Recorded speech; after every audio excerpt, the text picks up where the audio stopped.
This is Cardinal Francis George. I invite you to join me for the next few minutes to reflect with Father Robert Barron on the Word of God, which is the Word on Fire. Word on Fire Catholic Ministries is a non-profit ministry at the forefront of Catholic evangelization, using new media to spread the faith on every continent. Father Barron challenges us to open our hearts to the Word on Fire, which is God's word of love for each of us. If our hearts are open, the Lord can change and transform us so that we might speak with love about the one who is love. The global benefactors of Word on Fire, with the support of the Archdiocese of Chicago, now present Word on Fire. Peace be with you. Friends, ambition to some degree bedevils all of us. We might characterize ambition as a dysfunctional desire for power and honor. Now, mind you, both those things, power and honor, are fine in themselves. God, after all, is described as powerful, indeed all-powerful. And honor is, as Thomas Aquinas said, just the flag of virtue. It's simply the indicator we give to show people something good, something virtuous.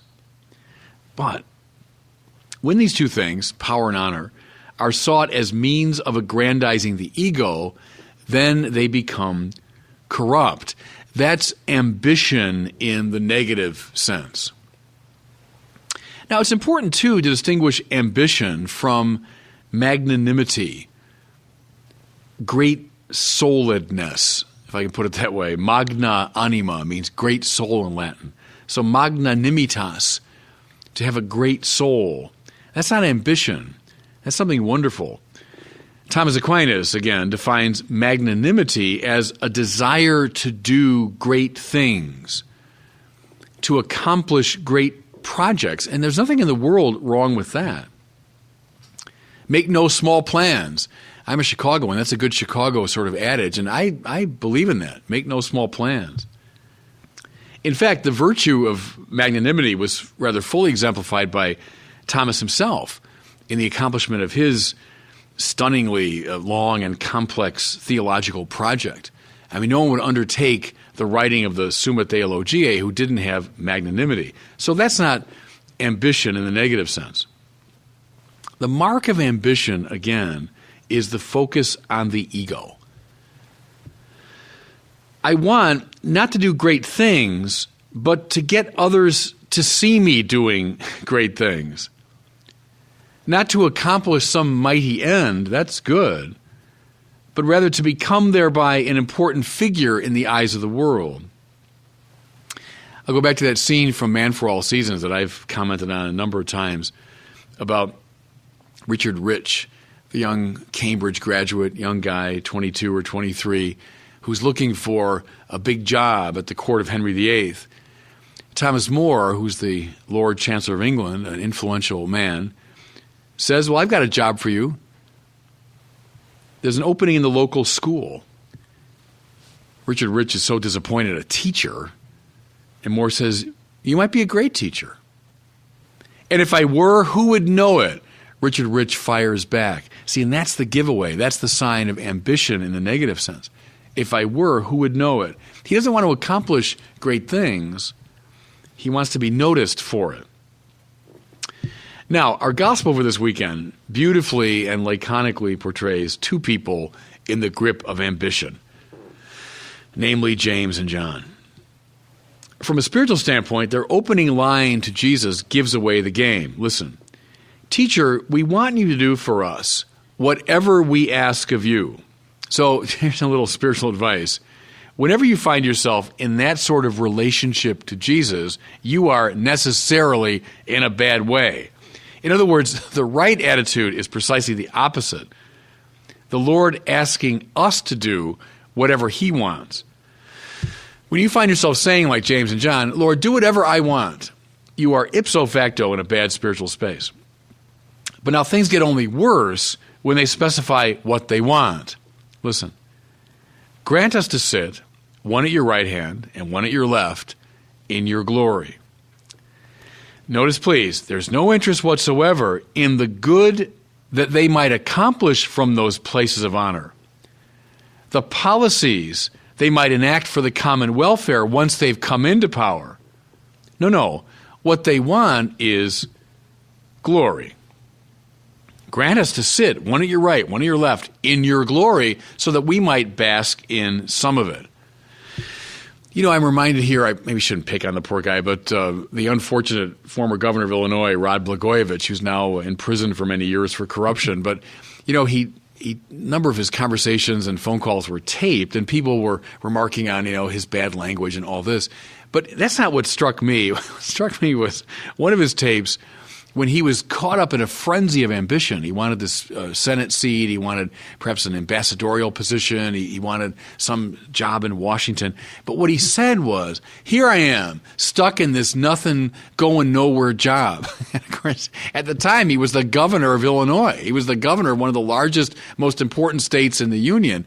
And all he could see was, I'm stuck. I'm going nowhere. See, that's what happens to you when you're in the grip of ambition.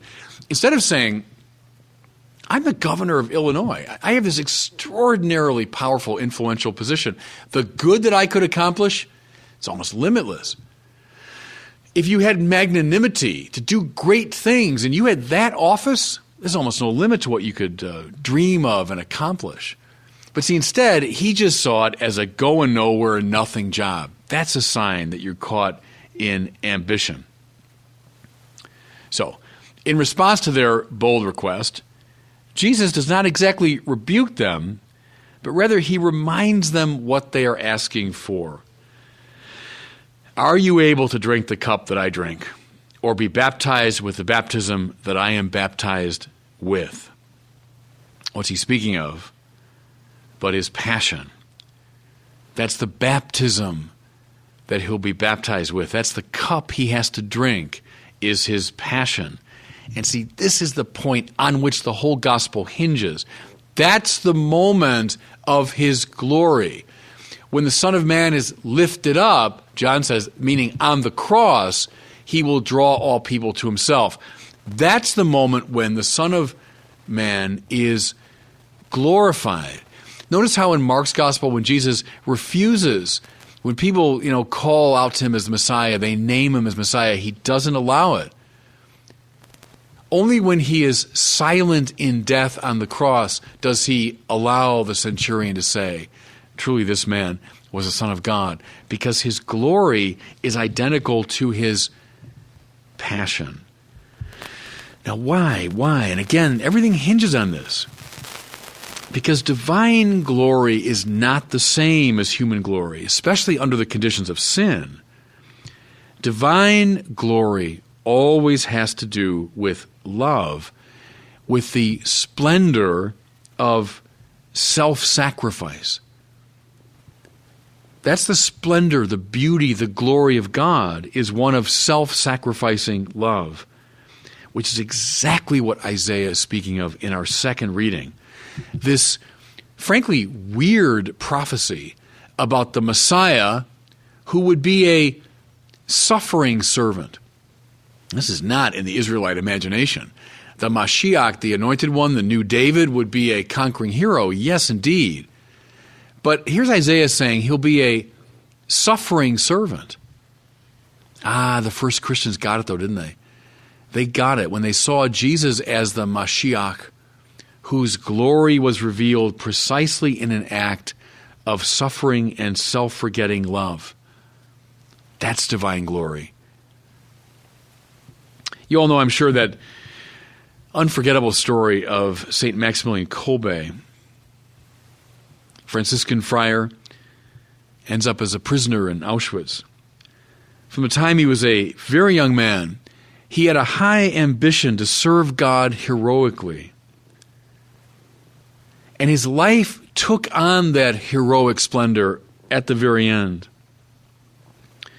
While an inmate at Auschwitz, a member of his barracks escaped, and in retaliation, the Nazis identified 10 men who would be killed.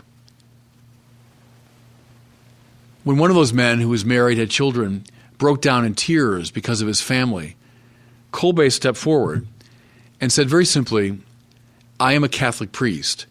I want to take this man's place.